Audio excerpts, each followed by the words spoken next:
Hey, hey, hey, Spotlight Minds today. We're so ecstatic that you could all make it today to our second episode featuring Avi Grondin.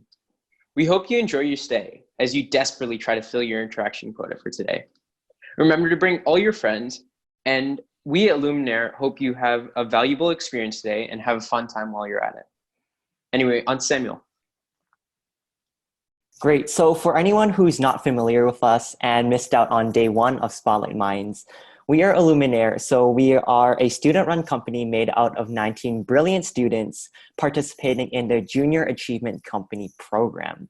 So Junior Achievement, or JA, is a free high school program that runs for 18 weeks. And it provides youth with mentorship, skills, and materials to market and start our own company up. So this year we created the Kaizen Project, which is a podcast that focuses on career exploration and student life. So we want to improve student life and just really invite guest speakers, just like today for our webinar, to provide guests with helpful advice and insight. So if you enjoy our session today, please be sure to check out our podcast, The Kaizen Project, on both YouTube and Spotify. So before we begin, we would just like to thank JA once more for inspiring us. And without them, we would not be able to run our podcast as well as this webinar. So once again, thank you very much to Avi, who we will be bringing on right now. And we hope that we all have a great time while practicing great social distancing. But before talking about Avi, we have to talk about a few house rules. Though it deeply saddens me to say all this, you all are muted right now, so we can avoid all the unnecessary background noise that you may or may not bring with you. If you believe that our oppression cannot stop you from your passion of asking Avi any questions, please leave them in the Q&A section and we will address them in the last 20 minutes. Remember that upvoted questions always take priority, so if you have a question that you really like, upvote them. And no swearing in the chat room or in the question and answer box. Back to you, Samuel. Great, so let's get started now. So our keynote speaker today is Avi Grondin. He's a Canadian entrepreneur, digital marketer, and speaker. So he's the man who co-founded Variance Marketing, a Toronto-based full-service marketing agency. So he's also been featured in Entrepreneur Magazine, Yahoo Finance, Chicago Tribune, and other top-tier publications for his work in strategizing sales and marketing campaigns for large-scale enterprise brands at such a young age. He's also a TedX speaker and loves the idea of impact. So he empowers his team and other entrepreneurs and major brands by equipping them with the strategy necessary to reach the masses. So he has spoken about marketing, sales, branding, and public relations to audiences at several universities and conventions around Canada, the US, and Australia. Avi, do you want to take it away? Hey guys, how's everyone doing? Hope everyone's doing okay. Pleasure is all mine to talk to you all today about my journey, as well as how we can go about, helping you guys succeed and potentially become entrepreneurs in the future. So let's go through it. Okay, so essentially what I want to do right now is share my screen so that you guys can see my slide deck here. You guys should be able to see it now. Does everyone see that? Mm-hmm. Okay, awesome. Okay, so I know we can't hear each other. I can't hear you guys, but that's totally fine. So I know that most of you guys are actually students, which is fantastic. So what I normally would be asking you guys is how many of you, would think or want to potentially own your own business in the future? How many is that? And I'm going to assume that it's a decent amount. Obviously, we can, you can type in the chat and then we'll kind of go from there. But at the end of the day, if you guys are looking to become entrepreneurs in the future, or if you want to potentially own your own business, this is definitely going to be a great experience for you. By the way, if you hear my dog barking at all, just disregard what my dog is, the sounds he's making. So we will just sort of go through it here. Okay, so with that being said, fantastic. So today we're essentially going to discuss how to graduate as a founder. Okay, so that essentially means, being in school, but also having the ability to work, like essentially create your own company while you're in school, whether that be high school or whether that be university. Okay. So it's definitely interesting because that's the path I took, and we're going to kind of go over my path real quick over here. So, I worked tremendously hard throughout high school, throughout the latter half of high school. I tried to enjoy myself in the first half of high school, but toward the latter half of high school, I really, wanted to be successful. I didn't come from the most rich family at all. And I really, really wanted to sort of make an impact in the world. And so what that meant is that I really had to, kick it in gear and sort of start working extremely hard in order to get to a position where I can start to become successful. I didn't even know what success looked like, right? I had no idea that I was going to be an entrepreneur. I had no idea of anything that was to come in my path. Okay. So all I knew is that I needed to get into a good university. That's all I knew for a fact. And so that's what I worked hard towards doing. So towards the latter half of high school, I worked tremendously hard. Ended up getting into Ivy, Schulich. Business was always my path. I was always like a business guy. And essentially got accepted to Schulich. So that was fantastic. And I accepted the offer, one, because tuition was lower, and two, because I was also in Toronto. So it gave me the opportunity to sort of network with individuals within the city. So it's a lot more opportunistic in that sense. So that was great. And then, so I accepted the offer to go to Schulich, went to Schulich, fast forward 2 years, had a great time there for the first 2 years of my university degree. But essentially, I then got an offer because normally how it works at business school is people kind of fight to get, to essentially get internships, right? And so that's kind of what I did, right? I worked really hard to get internships throughout the first 2 years. And so I ended up, getting some fantastic internships in the first 2 years. And then at the end of second year, that's when I got the offer to go ahead and work for IBM. Except it wasn't necessarily just a 4-month internship offer like normal summer internships are. It was a 16-month internship whereby I would have to actually take off a year from school. And so that's exactly what I did. I went to Schulich. Schulich doesn't allow for you to take a year off. So I had to go petition my degree. I really wanted to work there. And so I did that. And that's exactly what I did. I petitioned the degree and eventually got the opportunity to work at IBM. So fast forward about 7 months from there, the learning curve was fantastic at IBM. I was learning tons of new things ranging from like digital transformation to, more financial related stuff. And it was great. But after the 7th month, that's when sort of my learning curve became close to inexistent. And when I say close to inexistent, I mean like it became redundant. Everything I was doing was the exact same thing every single day. So I was dealing with the same exact spreadsheets. I was dealing with the exact same, work and tasks, and it was pretty much redundant, like I was saying. So bottom line, what I had to do was ask my manager for more work that was going to challenge me, because I did feel like, hey, I took this year off. A lot of people in my year are essentially going to graduate a year ahead, and I'm now a year behind as a result of my decision to work here. It's not a bad decision, but I'd still like to learn throughout my experience at IBM. And so I asked my manager for more work. He ended up giving me some more work, but it ended up being similarly redundant. In the same that it was, repetitive work that sort of didn't really increase my learning. And so I decided to leave IBM. So I just quit IBM and I went ahead and started my first company. Okay. I kind of like just decided what company I was going to start. I didn't really care what it was going to be. I didn't really put a lot of thought into it. I just said, you know what, I'm going to start a company. Essentially, that's exactly what I did. And so I started Vinici Valet. So the first company was Vinici Valet. The reason why I started a valet business specifically was because I knew valet would be very feasible. That's the first thing you have to realize when starting any kind of business while in school, is that, it needs to be extremely feasible, right?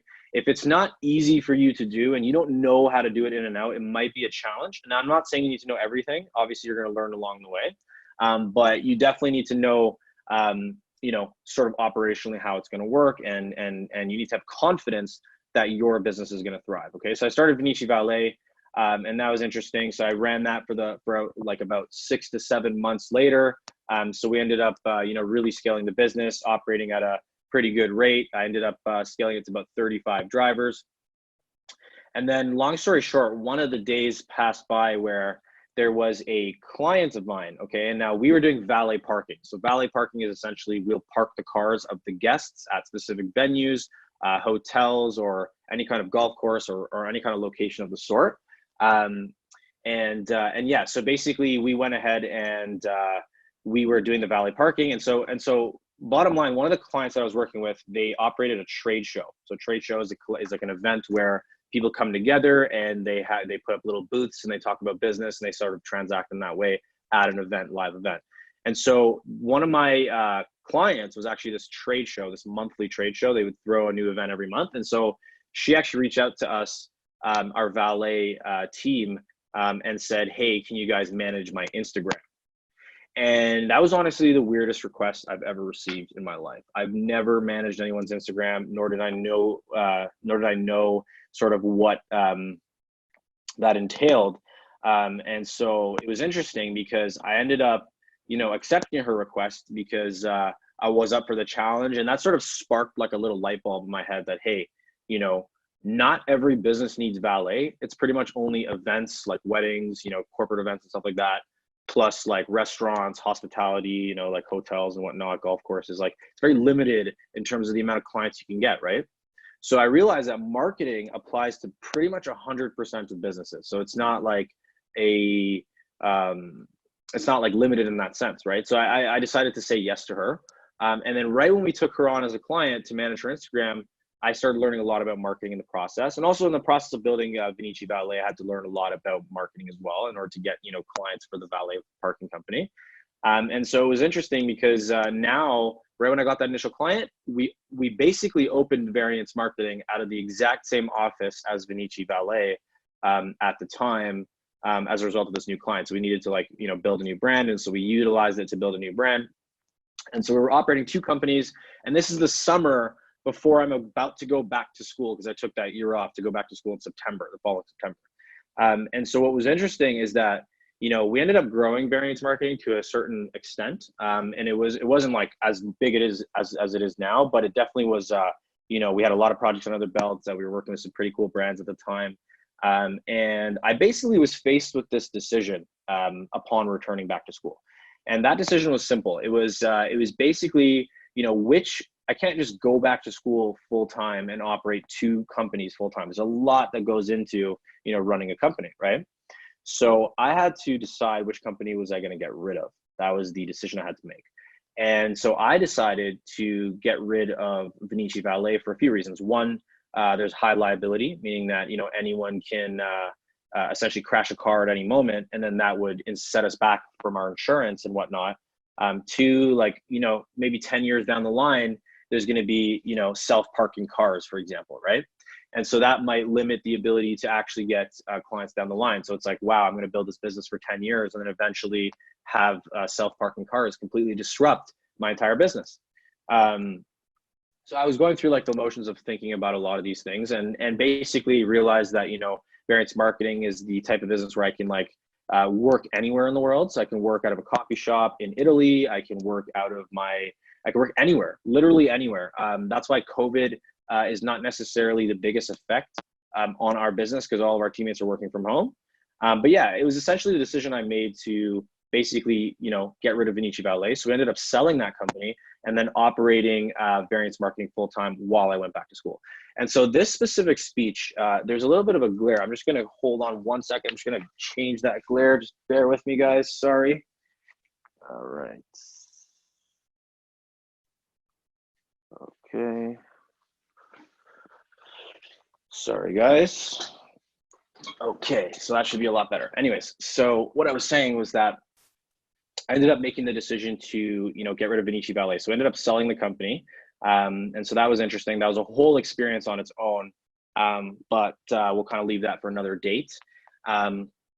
And so we started operating Variance Marketing full time out of that office, and I was in school full time. I was going to Schulich, so it was a very big workload. Let's just call it that. It was a tremendous workload.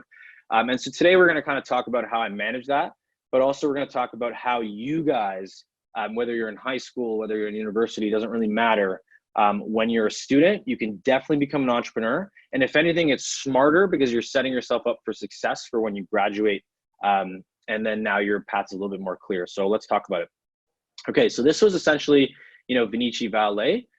So within Vinici Valet, it was an interesting experience because, we were working with some large scale brands at the time. And so this is the 7 months I was telling you about, which is that, we worked with Cineplex, Sick Kids Foundation, Michael's on Simcoe. There was a lot more companies that we kind of worked with at scale. It was an interesting experience. So here's some screenshots to kind of show you exactly what we did. So we had our valet drivers sort of stationed outside of, business locations, as well as just regular, events. So this is actually an event we did for a Toronto Raptor. So you had Nav Bhatia there. I don't know if you guys know who that is, the super fan. You also had Corey Joseph and a few other like Toronto Raptors there. So that was a fantastic experience. Let's just say that. Now, so there's a lot more where that came from, but bottom line, how it would work is we'd have our guys stationed outside of the events or the business locations, and we'd offer, valet services. So the guests of those business locations would come outside. We'd have our clipboard with our tickets. We'd essentially give them a ticket in exchange for their keys. And then when they want, and then our valet drivers would go park the car. And then at a local, lot or any kind of, local place that we organize logistically to park the cars. And then they would come back when the individual wanted their car back. So they'd give us their ticket, and in exchange we would go get the keys. So we had walkie-talkies. It was a fantastic experience, put it that way. So people hired us because it added a sense of luxury, customer experience. Overall, it was something that a lot of businesses wanted. And so that was a fantastic experience. So here's some more screenshots of what we did. And so that was a great, great business to run. I highly recommend you guys start something feasible. Just remember that it has to be feasible. It has to be something that you can do. If it's too complex, like the next Facebook app or something, that might obviously impede your ability to kind of do well with it. The goal is to make money with it right away. That's kind of how I see it, especially when you're a student, because there's a lot of work associated with it. So if you're not reaping the benefits right away, you might get a little bit turned off from the entire business holistically. So, so long story short, ended up selling this company. We're going to kind of move on to the next slide here. So does anyone know these companies? And I'm sure you guys do. Obviously, I can't really hear you. But bottom line, these companies are some large scale brands. So you have Sick Kids Foundation, Ellis Dawn. This is one of the biggest real estate companies pretty much in the world, commercial real estate. Cineplex, Aroma Espresso Bar, you have Six Buzz. I'm sure you guys know Six Buzz TV. So anyways, so these are some of our clients, okay, for Variance Marketing. And so we work with these corporations at scale, and we help them strategize, marketing plans to help them, generate whatever their digital marketing objective is, whether it be, increasing their web presence, whether it be, generating more revenue, which is like essentially more sales, it may just be like to help them with their website, for example, right? So we're doing a lot of different things. We started specializing a little bit more now, but by the end of it, the idea is that these are some of the clients we work with. Does anyone know these guys? So these guys are essentially rappers, and we actually work with these guys as well. So they're past clients of ours. So this is Blueface, Lil Yachty, and then I believe that one's Comethazine. Is that Comethazine? Yes, it is. So anyways, so these are a few, entertainment-based clients that we worked with at Variance Marketing. And so essentially what we did is we helped them strategize their ticket sales strategy for a few of their tours as well as concerts, both in Canada and the US. So these were fantastic projects. We could talk about these all day. I could literally talk about this for the next 2 hours, but we're not going to do that. We're going to kind of go through it. So this is kind of just to showcase what we do at Variance Marketing. And so essentially what we do is, bottom line, like I said, we help companies, and different brands across different regions. Now we're working pretty internationally, actually, scale their revenue, generate more awareness to their business. We use different strategies like Google, Facebook. We're using LinkedIn as well as a primary vehicle to get this awareness. And so anyways, we are a team of about 16 people now. So when I initially started, I was in second year university, just finished that. And so now I was going back to third year. And so I was running it in third year and fourth year, Variance Marketing. So it started off small. We had a few projects here and there and whatnot, but now it's in a position where if I did not start it in school, I would have not been where I am today. I would have not been able to scale the business to the degree I have. I would have been starting from scratch. So that's why I like doing it in school, because you're sort of setting yourself up for success for when you graduate. And that's the whole idea, right? You don't want to just wait till later. The faster you do it, the better it is. Because then you can fail tremendously fast in the beginning, learn from those mistakes, and then kind of scale up your efforts later so you can actually go ahead and be successful. So now we're going to kind of talk about, what are some specific things that you can do. Because listen, as a student, being an entrepreneur, you're going to have tons of work to do. Now, when I say tons of work to do, I mean like a ridiculous amount of work to do. You are going to have to manage a full-time workload in school, which I'm sure you guys all know at high school. University is obviously harder. And you're going to need to, manage your business, right? Because your business is essentially your baby, right? You have to make sure that that's growing at all times, and that you're, raising your kid. That's pretty much what you're trying to do here. And so bottom line, it's going to demand a lot of your time. So a really big piece of this is going to be to free up time. Okay. Now, how can you free up time as a student entrepreneur? Okay. We're going to talk about how I did it. And there's obviously a lot more ways you can do it, but here are some holistic ways. So in terms of freeing up time, there are many ways you can go about doing it.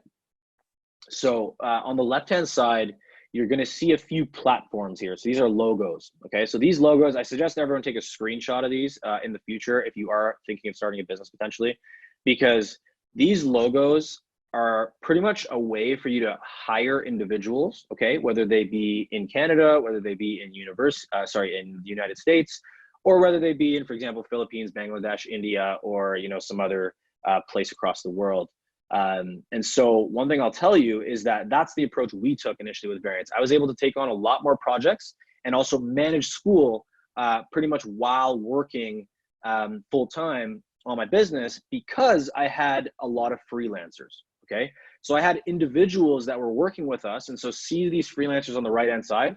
If it wasn't for this team here, if it wasn't for these individuals you're seeing pictures of right now, we probably would not be where we are today. There's no way in hell I would have been able to go ahead and scale our business to the degree I have without help.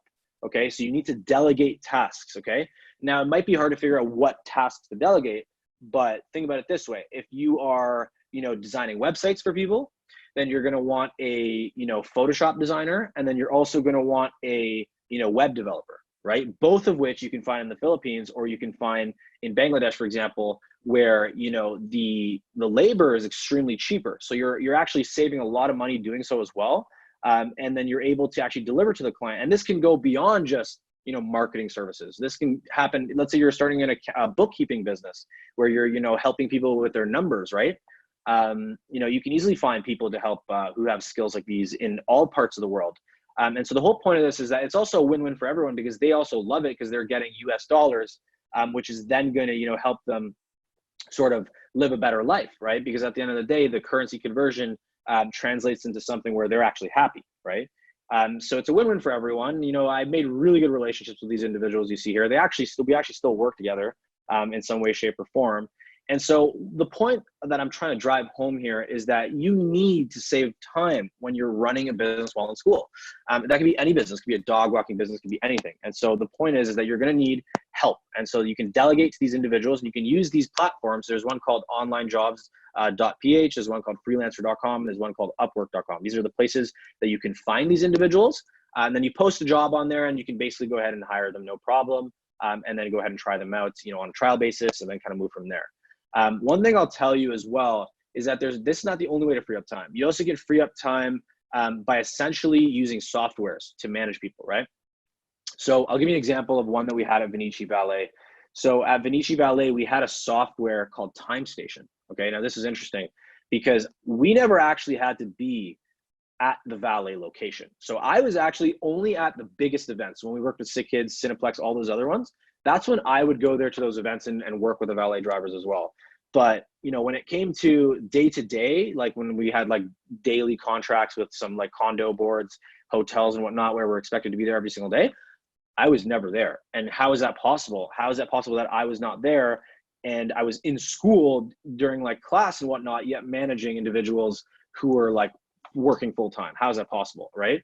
The way it was possible is through an app called Time Station, where people were not able to clock in or clock out of work unless they were within 5 meters of the restaurant, unless they were within 5 meters of the hotel, of the golf course, right?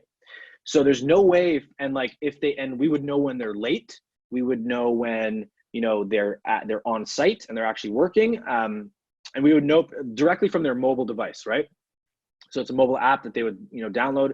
And so that's an example of a software that can automate the process of freeing up time, right? Or else I'd have to be there every day making sure people are clocking in, right? And they're coming to work on time.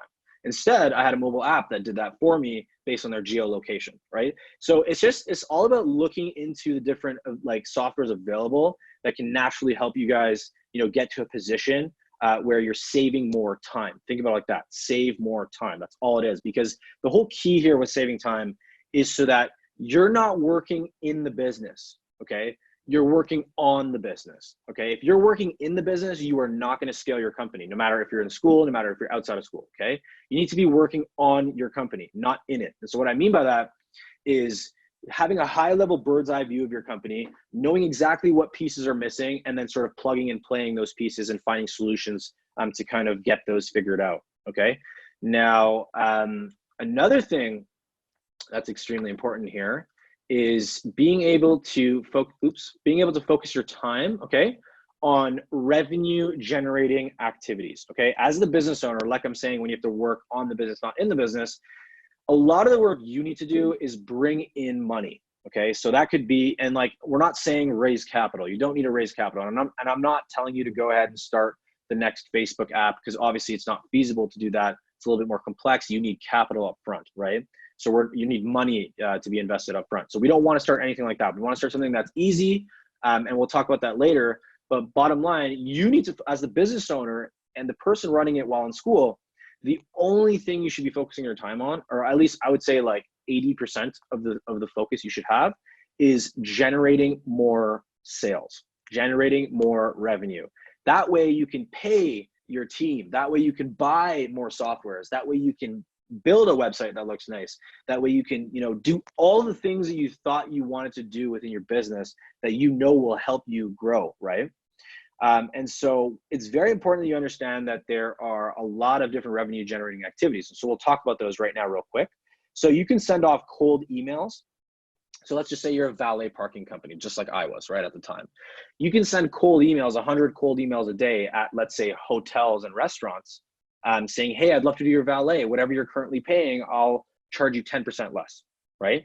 Or you could send cold emails to wedding planners, right? Let's say you're a valet parking company. And you could say, hey, wedding planner, I know you don't pay for the weddings. Your clients do, because you're a wedding planner, and they pay you to select, the catering company, the valet company, the chefs or whatever, right? So if you choose our valet company, then we'll give you a 10% referral commission for choosing us over the other valet companies. So you can send cold emails like that pretty much every single day. So cold emailing is a viable strategy. Cold calling is a viable strategy as well. Facebook ads is a fantastic strategy if you know what you're doing, okay?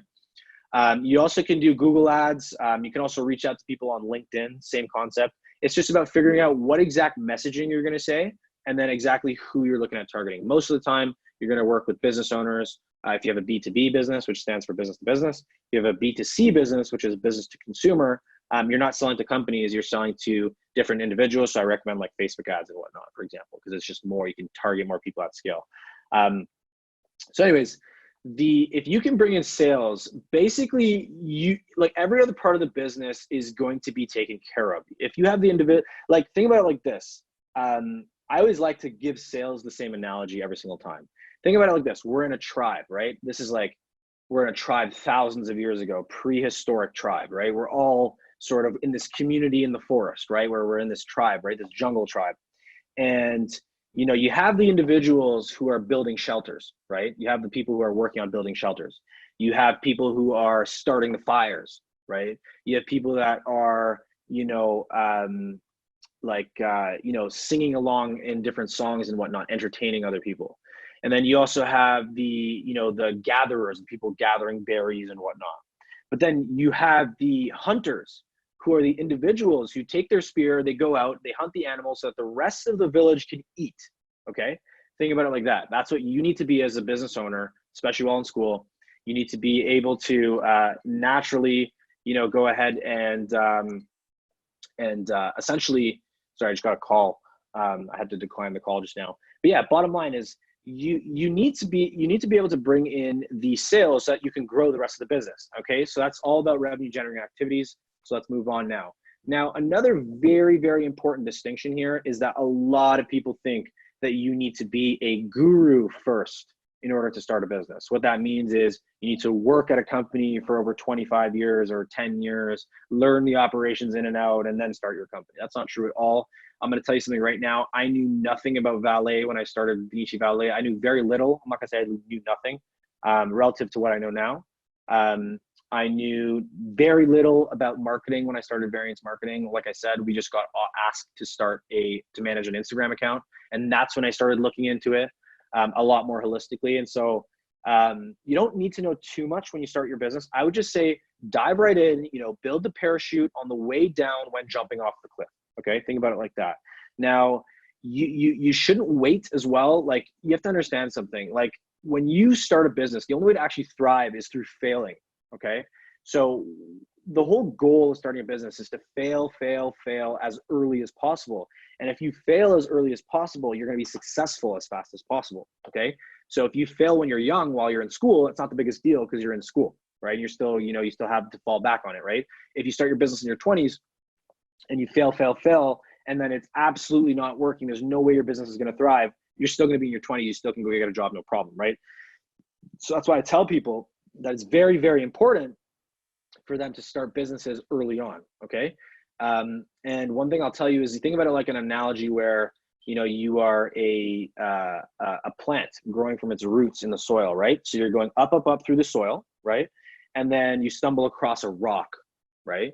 So, which is an obstacle, right? You stumble across a rock. What does the flower do? The flower is going to essentially grow around that rock and start going up again until it hits another rock. And then is it just going to stop growing, or is it going to grow around the rock until it finally breaks the surface, right? When it finally breaks the surface, the breaking of the surface is what I call becoming a guru, okay? So you have to go through that hardship. You have to go through those obstacles in order to get to a position where you can break the surface and finally become a guru, okay?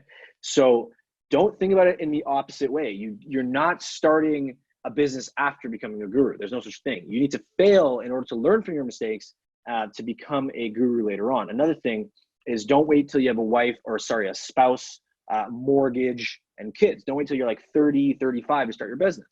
You can't be as risky then, right? You can be extremely risky now while you're in school and while you're just graduating school, right? You can be very risky. You can get back up on the horse if all else fails, right? So it's very important. You have to start it now, and you have to start it ASAP, and you have to fail as fast as possible, okay? Now, this is the most important thing because, when you're running a business in school, there is going to be individuals asking you to, go out, let's go out this weekend, or let's go do something fun, right? Or, and then you're going to have your social life pretty much barking at you, trying to get you to involve yourself more in your social life. You're then going to have, school, right? Like you have to actually get good marks in school, right? Like, so that's a whole beast on its own. And then on top of it, you're gonna have to run a business. So there's so much that you're gonna have to do. And then the fourth thing is, you're gonna have to find the time to sleep, right? So sleep and eat and whatnot. So that's extremely key in terms of being able to, balance all these things, right? So it's extremely important that you find a why, okay? And this is not cliche, it's actually true. If you're just after money or, monetary pursuit or like status or anything like that, this is not going to work. You are not going to be able to handle the day-to-day operations of running a company. I'm going to tell you that right now because school's going to be demanding. Everything's going to be demanding. You're not going to find the motivation, right? You need to find a why. And when I say a why, I mean something extremely close to your heart that is going to keep you motivated throughout the day-to-day operations to a point where you're able to, handle the workload, right? So it's not that much of a balance for you. It's more so you're able to handle it as a result of your motivation, intrinsic motivation that you have, right? So for me, my why was helping my mother, right? So she worked hard. She was a single parent. She put us through, private school and whatnot, spent a lot of time working hard on, making us who we are, me and my brother. And so she was my why, but at the end, and that's exactly, I wanted to give back to her. I wanted to make sure she had like a nice Rolls Royce when I was, obviously like maybe I won't get a Rolls Royce, but who knows, maybe one day I will. So the point is like I want to give back to her is the point. And the only way I'm able to do that is if I work extremely hard now, right? And so that was my why propelling me through. And so it's extremely, extremely hard to actually find yourself, with a really good why. Make sure your why is like the best why, is like in terms of like your emotions and who you are, because it's going to make or break your business. I'm telling you that right now. Now, the other thing is surround yourself by people who are serious. Okay. Like, obviously, where you guys are in high school, obviously you're about to go to university. Obviously you want to have fun and whatnot. I completely understand that. But there it is. There's a fine line between having fun and actually just hanging out with people who are not necessarily going anywhere in life. Okay. And I don't mean to say that in a negative way. I mean to say people have different, types of mentalities, right? Like, not everyone wants to be an entrepreneur. Not everyone wants to be the next Bill Gates or Mark Zuckerberg, right? So what I would suggest is, if you want to be an entrepreneur and be extremely successful, is surround yourself by the bright individuals who are in the same mindset as you, who want to hustle, who are not just sitting around all day, who literally want to take their life to the next level. The only way you're going to do so is if you surround yourself by those individuals as well. And it's very key because, there's a saying, the 5 people you surround yourself by the most make you who you are. Okay. So it's very, very key that you surround yourself by, individuals that are on the same playing field. Okay. So that's super key. Now, one thing I'll tell you is, when it comes down to it, every single business has a startup cost. Okay. So don't be starting something that costs $50,000 to start up. Okay. You guys are in school. You're going to need to maintain things. Like, I'll tell you right now, Vinicci Valet, to start that business, it only costed me $200. I literally just bought a valet parking sign. That's all I had to buy, right? Like, we got a logo done for $5 on this website called Fiverr. Like, look for low cost businesses. Start something that's low initial cost, because you don't want to be risky putting in tons of money or raising capital when you didn't really get your feet wet yet in entrepreneurship. You need to start something that's going to, be easy for you to run, get you to a position where it's low cost. Same with Variance Marketing. All we really needed was a website. We spent about $1,000 to start that company. So that's, it's not a lot of money if you actually look at it.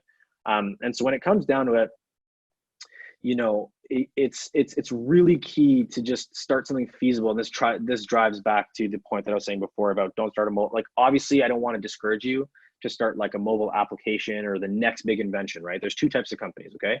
There's 0 to 1 companies, which are essentially inventions, right? They went from nothing to something, 0 to 1.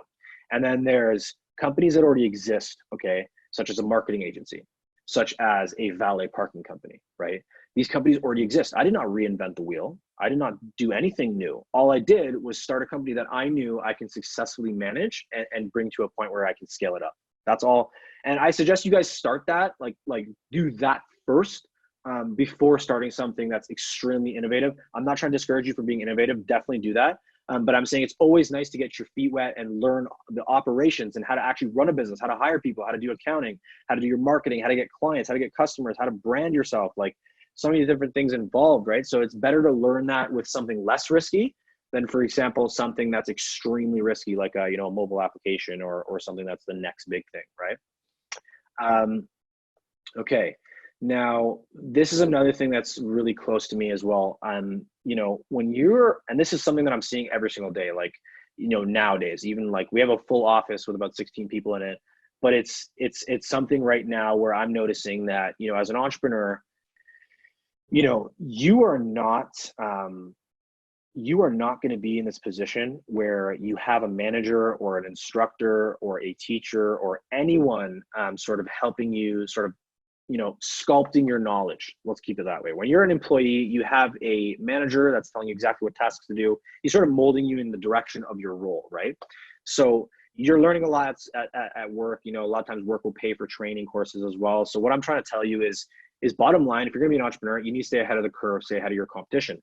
And the only way that you're actually going to be able to stay ahead of your competition is if you are taking charge of your learning, and every single day you learn. Like, the first thing I do every single day before I start any work, I don't look at my email. I don't look at any of the meetings coming up. I don't do any of that. The only thing I focus on is learning for an hour. First thing I do in the morning, learn for an hour. That's the first thing I do. If you're not learning, you're not going to stay ahead of your competition. You're not going to be able to outperform in the marketplace. So you need to always be learning new things and taking charge of your learning, because development is what makes you successful. If you don't develop your mind and take charge of it, like reading books or, taking online courses or learning on YouTube from other people's experiences, you are not going to be successful, okay? Now, one thing I'll tell you is that there's no excuse these days. So literally there's no excuses. Like back in the olden days, like, you know, all they had to do, like the only way to learn stuff was to either listen to the media, listen to the radio, go to a library, read books, or go through school, or learn through your manager. Like those are or learn through trial and error. Those are the only ways to learn back in the day. Nowadays, there is literally no excuse. You can go on Google, you can go on YouTube, you can go on LinkedIn, you can go anywhere and find the information you're searching for. If you are running into an obstacle in your business, because I know you're a student, it's not like you know it all. You're not gonna be able to you're not gonna be the best CEO in the world, right? Right when you start, but you can get there. And the way you're gonna get there is by, anytime you run into an obstacle, you Google it and you figure out the solution online. There are solutions to literally everything these days. It's like a life directory and it's called Google. And if you can't find it on Google or YouTube, you can actually find the person who has that niche, very specialized information that you're looking for. And the way to find that person, you can do it on LinkedIn, you can do it on Instagram, you can do it on Facebook, right? Where you direct message the individual that you're looking to jump on a call with to learn that specific information that you're seeking, right? And so my point is that there's no excuse. You need to be learning every single day, okay? Now, hold on one second here. So keep in mind, guys, like this is like the biggest thing. Like the whole point is, you know, like to understand the following, right? Which is that, you know, when you are an employee, the first thing you do when you graduate is you start the job hunt, okay? So you start looking for a job, right? And you might find success. You might find a job, no problem, right? A lot of my colleagues and friends that I know, like they're working at fantastic jobs, being investment bankers, you know, doing things that they love, right? And there's nothing wrong with being an employee. Don't get me wrong. There's nothing wrong with it. You can have a successful, well-balanced, lovely life where you have time for friends, family, and everything, and you're making a decent amount of money. Like being an employee is not bad. Don't think I'm saying that. But what I am saying is that there's no, like if you start your business while in school, you're going to set yourself up for when you graduate to actually have a company. Like when I started my business in school, it was just me, right? It's just me, maybe a few others, freelancers, right? And then right when I got to the position where I graduated, I was able to move into an office right away. I was able to, you know, build an in-house team of individuals working full-time at the office. The reason why I was able to do that is because I started it in school. You need to start it as early as possible, okay? And one thing I'll tell you is that, like, I didn't come from a rich family, guys. Like, we didn't have any money growing up. And the reason why that's important to understand is because it all ties back to being a student while in school. Okay. Sorry, being an entrepreneur while in school. You know, if you can start your business while in school, you're setting yourself up for success for when you graduate. And that's when you can give it your full-time attention because you have no more school to deal with, none of that. You're just focusing 100% on your business. And that's when you're going to see things really blow up and really take it to the next level. Okay. So if there's going to be one thing that I sort of like leave you guys with, it's going to be that the likelihood, keep this following sentence in mind, the likelihood of becoming a billionaire, okay, as an employee is extremely low. There are very few, if not none, from my knowledge, employees that are billionaires, okay? So Richard Branson, you know, like Warren Buffett, right? Like they all started as employees, you know, Mark Cuban, but they didn't get to become a billionaire until they started their own business. So just keep that in mind. Just keep that in mind. That's all I'm saying. And yeah, bottom line, if you want to really take your life to the next level, I suggest you start now, even though you're in high school. Like imagine you started in high school now and you were working on your business, like assuming you're in grade 12. You had grade 12 to work on your business, first year university to work on your business, second year university to work on your business, third year university to work on your business, fourth year university to work on your business. By the time you graduate university, you are going to have 5 years of work on your business. Okay. By the time that 5 years, you know, basically finishes, I promise you, your business is going to be alive and it's going to be thriving. And you're going to thank me for starting it as fast as possible. Okay. With that being said, guys, I really do appreciate you guys taking the time to listen to me. I really hope I added value to you in some way, shape, or form. If there's any way that you guys, if there's any questions or concerns or anything like that down the line after the Q&A session here, just go ahead and send them to me on LinkedIn or Instagram. Okay, those are the only two platforms I check. I really don't check any other platform. I'm barely on Facebook or anything like that. But yeah, I really do appreciate your time. Thank you so much for, listening to me here. And if I've added value, then I did my job here. Thanks, guys.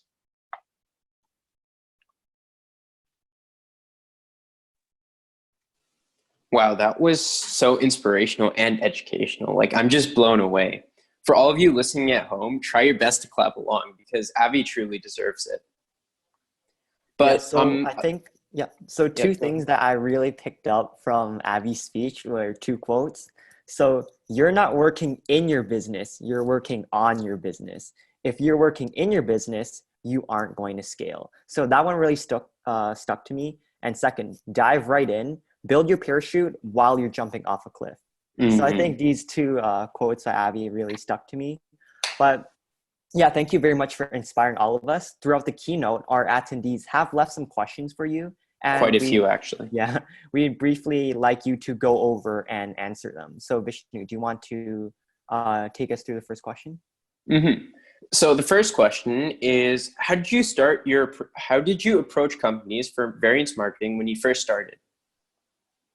Great question. This is whoever asked that question is definitely has the right mindset, okay? Because it's all about getting clients. That's all it's about. Whether you're starting a product business or a service business, you need to get clients, okay?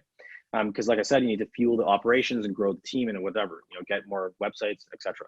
So how I approached companies initially is I had that initial client of mine asked me for the Instagram management, right? And I've never done that in my life.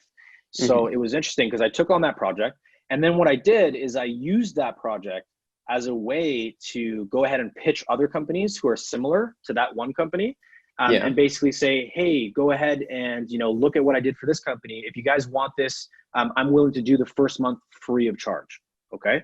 So what that meant is that I was willing to offer my work completely free, because in the business I'm in, it's all about having proof in the pudding. So when I say proof in the pudding, I mean, if I'm approaching a business, the success of me actually ending up working with that business is if I have enough projects to show him, to be like, hey, look what I did. This is what I can do for you. It builds their confidence in the sale, right? When you're working with a company, you want to offer stuff for free. And so in terms of reaching out to companies and how you approach them, try learning a new skill first. Obviously, if you're valuable and you can learn a skill and like you pretty much get to a position where, these individuals are pretty much gaining value from you, that's a better place to be initially. So I would suggest learn the skill first, try and do that. That's one thing I would change if it was me. But as well, one thing I'll tell you as well is you don't necessarily need to know the skill. The only skill you need to know is how to get someone to work with you. So that way you can go ahead and hire an individual who's a freelancer who knows how to do that specific thing, so that you can go ahead and get the job done effectively, right? Now, another way you can reach out to these companies via cold email, direct messaging, cold call them. These are really good ways to start. You can also go door to door, however your business works. Another thing on that whole freelancer note, just so you know, you can actually use the case studies. So companies have something called case studies, which is like the past projects that they've done, right? So remember I was telling you need projects in order to actually close the deal and work with the company, right?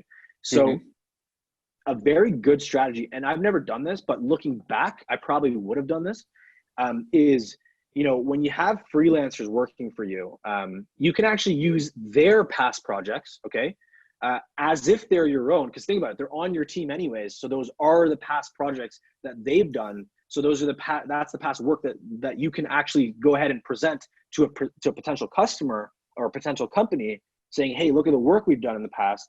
It's not lying because that person's on your team, and it enhances their confidence that you're going to go ahead and actually deliver, right? So I would suggest, and then as well, when you're working with these freelancers, you can also learn what they're doing. So you can actually learn from them too, which is interesting because I actually learned a lot from freelancers. Although I'm the one hiring them, I learned a lot from these freelancers to get me to a position that I was in today. But also I learned a lot from obviously learning on Google and YouTube and whatnot. I hope that answers your question. Definitely. So we have another question, and it's, do you have any business tips on how to balance your schoolwork alongside your business? Like you briefly jumped into it, but do you have anything conclusive to say? And how was it for you? Yeah, for sure. I think balancing your schoolwork alongside your business is key. You need, like what I was saying in the speech, was that you need to save time, bottom line. And the only way you're going to be able to save time, because at the end of the day, you don't want to get low marks. You want to have a plan B to fall back on. And the only way you're going to have a plan B to fall back on is if you actually get good marks. And I'm not saying you need A+ and whatnot, but once you're in the school that is the best sort of school for you, then go ahead and do your best. Like get the best possible marks you can possibly get. And then focus your time mostly on the business. Because at the end of the day, here's what's going to happen. You're going to graduate from school, and the first thing you're going to do is run your business, right? So it's like why not focus a little bit more attention on the business you're running, so that when you graduate, yes, you got great marks, but you graduated with a position to now be running a business full time and making money, all working for yourself, right? Like it's very possible. And so my point is that freeing up time is key. So if you can use some, different softwares out there, and you guys can always DM me or send me a message on LinkedIn with regards to what softwares I use for my business. I would be more than happy to share that with you guys. It's a little bit more of a lengthy conversation, but it's definitely something that you should do in terms of freeing up time. There's a lot of softwares that can help you. And then like cold emailing softwares, appointment booking softwares, accounting softwares that pretty much automate like half the stuff you need to do in a regular, if you regularly would be doing that task. And then as well, just delegating to freelancers is absolutely key. It obviously depends on the business as well. So it's not necessarily something that, for a product business, you're going to focus more of your time on establishing a brand, generating followers for your social media accounts, basically, doing some product research, really getting some good, offering a really good product to the marketplace. So there's a lot of things that are entailed with all these different types of businesses, but in terms of balancing your schoolwork alongside your business, you definitely need to take care of a lot of the work that's getting done, within the business, so you can focus a little bit more time on school. Does that make sense? Definitely does. So it's almost 6:30, but we would still like to have you answer more questions. So all you participants, attendees, can you please use the raise hand function? So if you're okay with us continuing a bit longer over 6:30, can you please raise your hand? Because we just want to see if people are okay with that. Oh, wow. Okay. So people are still engaged, so that's good. Why don't we move on to another question? So I think someone asked, so what is the best thing that you can do to prepare to open your own business? So a lot of these students are high school students. They might not have a business idea or something. What do you think that they can do right now to prepare when they open a business, let's say in university or future? Yeah, for sure. I would suggest working a lot on figuring out how you're going to get clients or customers. If you can focus majority of your time on learning those types of strategies, because here's what I like to say to people, like, obviously every type of function within a company is extremely important. So you're looking at, the financial department is very important, right? The operations department is very important, right? And we're talking about a bigger company. We're not talking about a startup here. So like operations, like, you have sales is very important. Marketing is very important, right? Like all these different things are so important. But if you actually look at them, right, in terms of being an entrepreneur, so being the guy that's running or the girl that's running the business, right? The most important skill, in my own opinion, okay, is being able to bring in money so that you can figure everything else out later, right? So the hardest skill that a lot of people, and I know this for a fact, is sales and marketing. And this applies to any type of business, whether you're a product business, service business, you're an IT business, you're a marketing business, you're in a dog walking business. It's all about how you're going to market yourself. It's all about how are you going to get more dogs to walk? How are you going to get more companies to serve, right? Like, you don't have a business that's thriving if you don't have more individuals you're working with, right? So as a person, in terms of getting prepared, I would recommend, focusing a lot of your time on marketing and sales, okay? And the only way to learn a lot about marketing and sales is by reading books and learning on YouTube channels and Google. And now I recommend learning so HubSpot, which is a company, They're very, very good when it comes to sales and marketing. I recommend subscribing to their blog. Okay, they have a fantastic blog. Okay, you can learn a lot about sales and marketing for that. And then another thing that I would recommend is a few books, right? So there's a book called Pitch Anything. I forget the author. And then there's a book called Fanatical Prospecting. Okay, and that one's, I think that's by Jeb Blunt. So if you read those two books, okay, and you subscribe to a few sales YouTube channels, and there's a lot of YouTube channels out there that basically teach you how to, get more clients. If you can learn those things, I promise you everything else will come easy to you, because getting the client in the door, getting the customer in the door is literally the hardest part. You need to have all the due diligence. You need to have the branding there. You need to have all the marketing stuff first. And then you need to, once the marketing is there and, people are getting interested in the services, whether you're doing cold emailing and whatnot, these are all marketing initiatives, right? Now you need the sales capability to actually go ahead and close the deal with these people that came in through the marketing. So marketing and sales, absolutely key. That's the best way, in my opinion, to prepare for any type of business. Definitely. Well, we have one last question, and that is, how did you choose your ideal at your company, and how do you decide which of your business ideas are viable? That's a great question. So I think when it comes down to it, a lot of ideation is really, the way I did it is I looked at companies that already exist. So I didn't try and reinvent the wheel like I was saying before. I wasn't like trying to ideate really hard, think about, oh my God, am I going to create this crazy idea that's going to change the world and, save the world from like cancer or anything like that. Like I didn't really think of anything super, innovative in that sense. I was looking at different business ideas online, and I said, you know what? I was working at IBM. I'm not learning anything. I want to learn something. And the only way I'm going to learn something is if I take my learning to my own hands, if I start my own company, or else I'm just wasting my time and just basically doing nothing for the remainder of the year until I go back to school. And so that's pretty much what my mentality was. And so personally, in terms of starting Vinicci Valet, so ideas can come to you in a lot of ways. The first ways is you just actively search for them. You actively are going online looking for different businesses, different business ideas, and finding one that suits you, right? The second way is it'll come to you, right? And so the ones that come to you either come from past life experiences or from current events that go on, right? So for example, Vinicci Valet, the reason why I started that company was because when I was 15 years old, I actually worked for 7 days, literally 1 week as a valet driver. And I remember the only thing I had to actually do was simply line up at the front of the restaurant, go open the door for the guests that just arrived in terms of like their car door, and then greet them, ask them if they needed valet parking. If they needed it, I would then give them a ticket, write down their license plate on the ticket, give them the ticket, and then take their keys, hop in the car, and then go around the lot and just park the car. So that's all I had to do as a valet driver. And I remember that being so seamless and so frictionless and like really easy. And so that's why when initially when I picked that idea, I was like, okay, the reason why I want to pick that is because it's easy. And that's why I want to drive home, like start a dog walking business. I'm not even joking. Start a business that is so easy that you like just start any kind of business that you know is 100% feasible.